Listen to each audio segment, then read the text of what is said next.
अस्सलामुअलैकुम। मोहम्मद अज़हर सिद्दीक अपने programme political diaries के साथ हाजिर खिदमत है। 3 मार्च 2022 बरोज़ जुमेरात। ख़बरें तो बहुत अहम हैं। एक ख़बर तो आप देख रहे हैं जी कि अपोजिशन की एक 9 रुकनी कमेटी ने फ़ैसला कर लिया है कि तहरीक अदम एतमाद लाई जाएगी और फ़ौरन लाई जाएगी। और क्या वाकई ऐसा हो रहा है?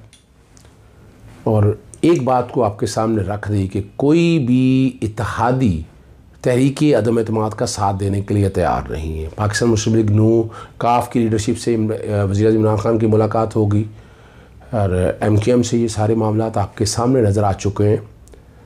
और बात एक ही है कि पाकिस्तान तहरीक इंसाफ के अंदर के लोग जो हैं, ये ख़बर ठीक है, दुरुस्त है कि लोग सेटिस्फाइड नहीं हैं और वो देख रहे हैं कि अगला इलेक्शन कैसे लड़ना है और इस सिस्टम में कैसे रहना है। और मैं पहले भी बता चुका हूँ कि वज़ीर-ए-आज़म इमरान खान साहब को अपने करीबी साथियों को बहुत करीब रखना है। उसमें जहांगीर तरीन का मैंने नाम लिया, आपको याद होगा। फिर मैंने अलीम खान साहब का नाम लिया और अलीम खान साहब एक बहुत अहम रोल में है।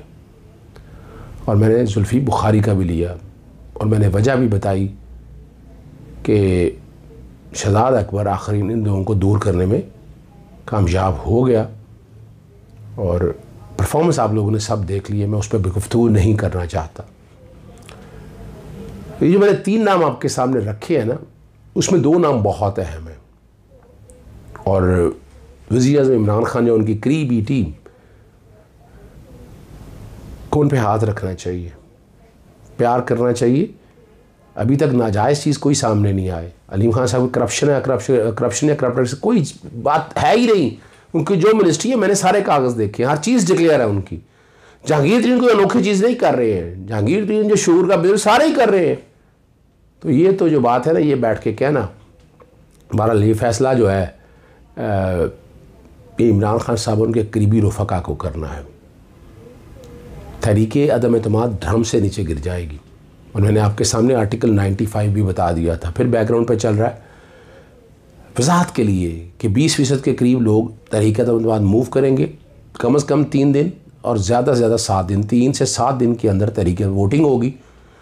37, 36, 37, 38 रूल जो है नेशनल असम्बली के जो रूल्स है उसका तरीक़ाकार होगा। सेकंड शेड्यूल के साथ बैकग्राउंड पे वो भी चल रहा है। और ये शो ऑफ हैंड से है, ओपन बैलेट से है। और ओपन बैलेट में पाकिस्तान मुस्लिम लीग, पाकिस्तान तहरीक इंसाफ के जो MNAs हैं वो सारे सामने आ जाएंगे, अया हो जाएंगे, चेहरे आप लोगों के सामने आ जाएंगे। और वो वोट नो कॉन्फिडेंस में साथ देते हैं तो आर्टिकल 63A डिफेक्शन लग जाएगी। यानी फ़र्ज़ करें तहरीक अदम कामयाब होगी तो ये पार्टी में नहीं रहेंगे, या तो इस्तीफ़ा देना पड़ेगा या ये निकाल दिए जाएंगे और वहाँ फिर नए इलेक्शन होंगे।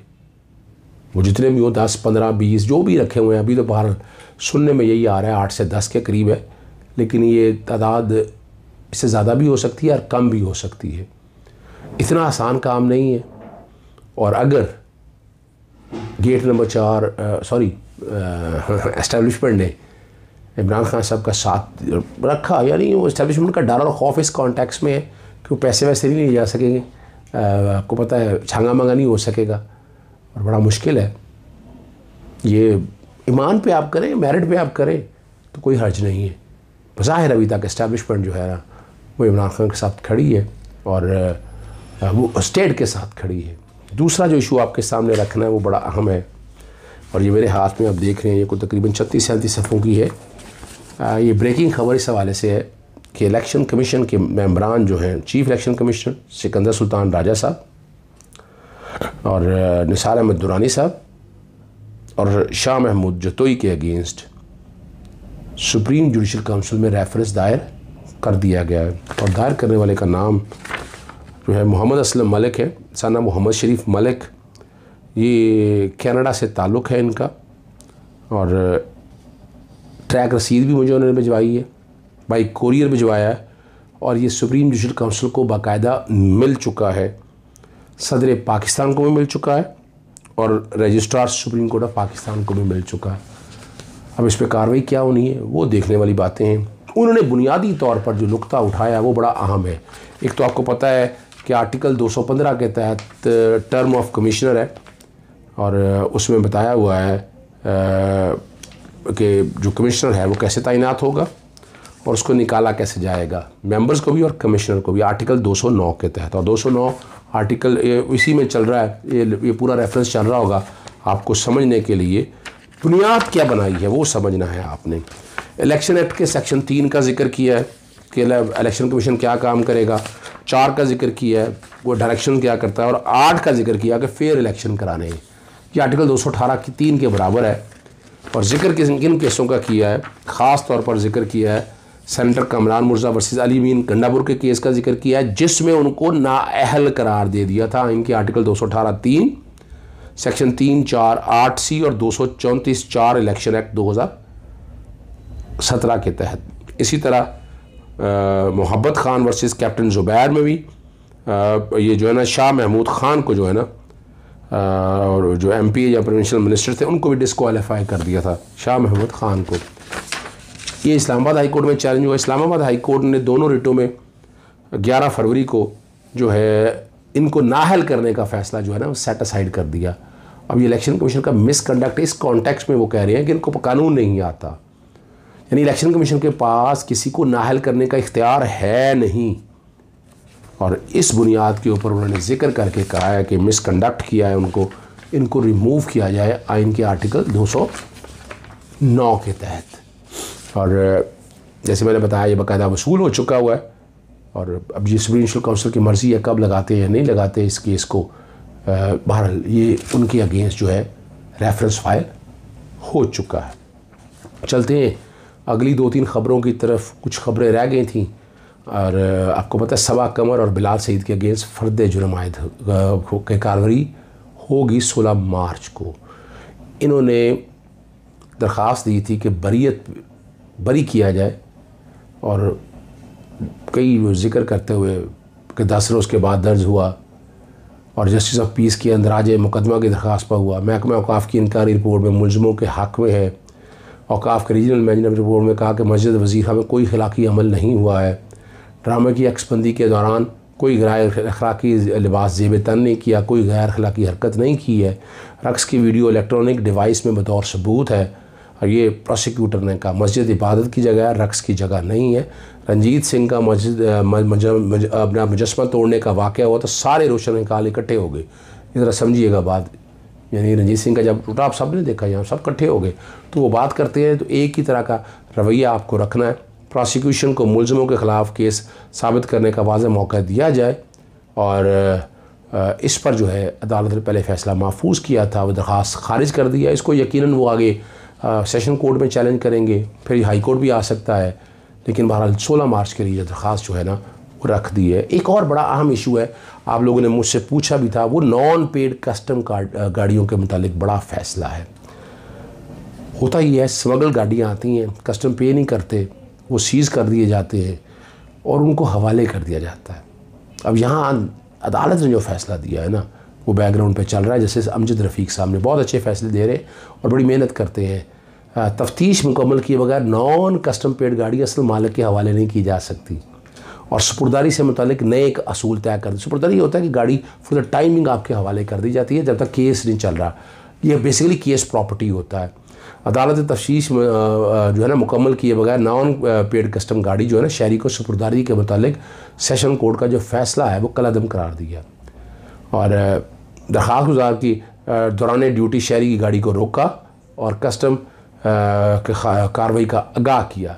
कस्टम हुकाम ने कार्रवाई नहीं की कि बल्कि शहरी ने एडिशनल सेशन जज से गाड़ी सुपुर्दारी करवा ली और दरख्वास्त गुजार ने एडिशनल सेशन जज के इक़दाम को हाई कोर्ट में चैलेंज कर दिया और कहा है कि दौरान ड्यूटी अपनी ईमानदारी के साथ ड्यूटी पर परफॉर्म की है और एडिशनल सेशन जज ने हक़ाइक़ के बरक्स जो है गाड़ी वापस करने का, सेशन जज ने गाड़ी दे दी थी और यहाँ जो फ़ैसला आया है कि आप दे नहीं सकते, इसके लिए पहले तफ्तीश मुकम्मल होनी चाहिए, सामने रिकॉर्ड आए, वहाँ से पता कर चल सके कि असल हालात और वाक़यात क्या हैं। आखिरी बड़ा एक अहम इशू है जो आपके साथ मैंने डिस्कस करना है वो ये है निकाह नामे में ना ख़त्म नबूवत का कालम शामिल करने की मंजूरी दे दी है।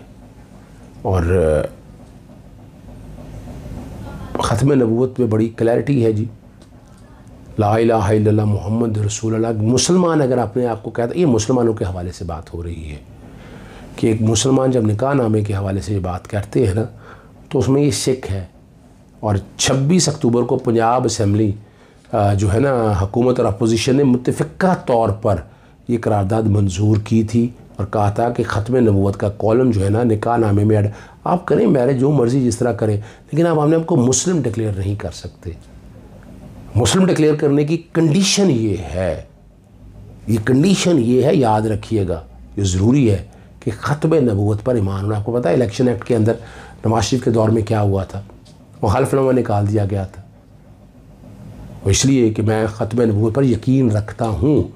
और आपके सामने अपना ना जी अल्लाह वसाया ने इस मामले को उठाया, शेख रशीद ने उस मामले को उठाया और अल्टीमेटली नवाज शरीफ को भी हाथ धोने पड़ गए। वो यकीनन उनकी गवर्नमेंट में ये हुआ था, तो इस पर तो कोई कंप्रोमाइज़ नहीं है, मुसलमान कोई कंप्रोमाइज़ नहीं करता था, ठीक है ना जी।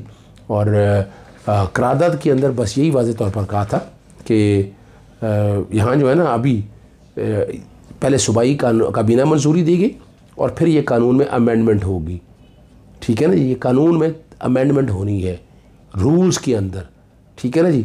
और उस रूल्स कमेटी के सुपुर्द किया जाएगा और अब रूल्स मंजूर हो जाएंगे, ये फिर गवर्नर के सामने जाएंगे और गवर्नर के दस्तखतों के साथ ये जो है ना रूल्स मंजूर हो जाएंगे। इसमें परेशान होने की ज़रूरत नहीं है। बीबीसी ने कॉलम लिख दिया है, बीबीसी को क्या पता हमारे मुल्क के हालात का या अंदाज़ा। जब आपको आइन और कानून ही नहीं पता कैसे बात करेंगे। ये वही बात है, ये वही बात है। आज इसके साथ मैंने एक बात ज़रूर करनी है। औरत मार्च वाले में मैं गुफ्तगू नहीं करना चाह रहा था, लेकिन अब बात करनी पड़ेगी मुझे।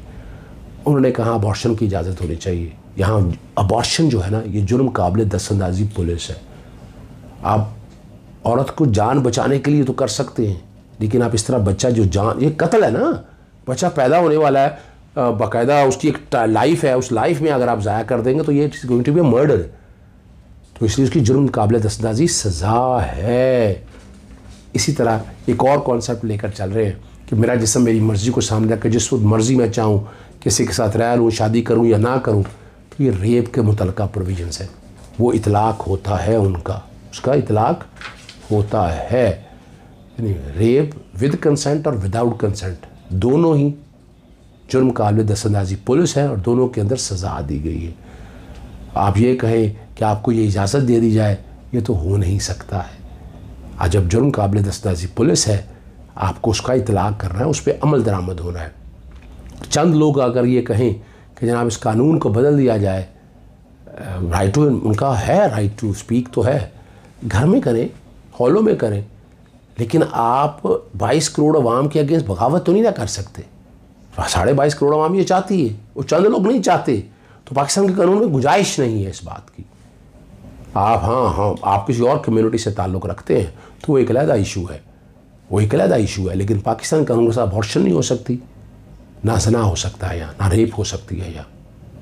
मैं प्रोग्राम ज़्यादा लंबा ना हो जाए, लेकिन आपके सामने सानिया सियालकोट और सानिया साहिवाल के हवाले से ना बरियत के खिलाफ अपील पर समाअत हुई। पहले सानिया सियालकोट और DPO साहिवाल पेश हुए, जस्टिस अली बकर नजवी साहब की सरबराही में 2 रुकनी बेंच ने की। अदालत ने मुनर्रफ हुआ ना जो इनका, मुलजमान को 21 मार्च तक जवाब दाखिल करने का हुक्म दे दिया। साहिवाल को आइंदा समाअत पर पेश होने का हुक्म है। प्रोसिक्यूटर जनरल भी पेश हुए। जो बयान से मुनर्रफ होने वाला बंदा जो है वो कौन है, मुदई मुकदमा जलील भी अदालत में पेश। क्या ने आपने 1 दिसंबर 2021 का अदालती हुक्म पढ़ा है? उन्होंने कहा जी मैंने हुक्म नहीं पढ़ा है। प्रोसिक्यूटर जनरल कहने लगे सानिया साहिवाल का जो वाक़या सरेआम हुआ, तमाम मीडिया ने दिखाया।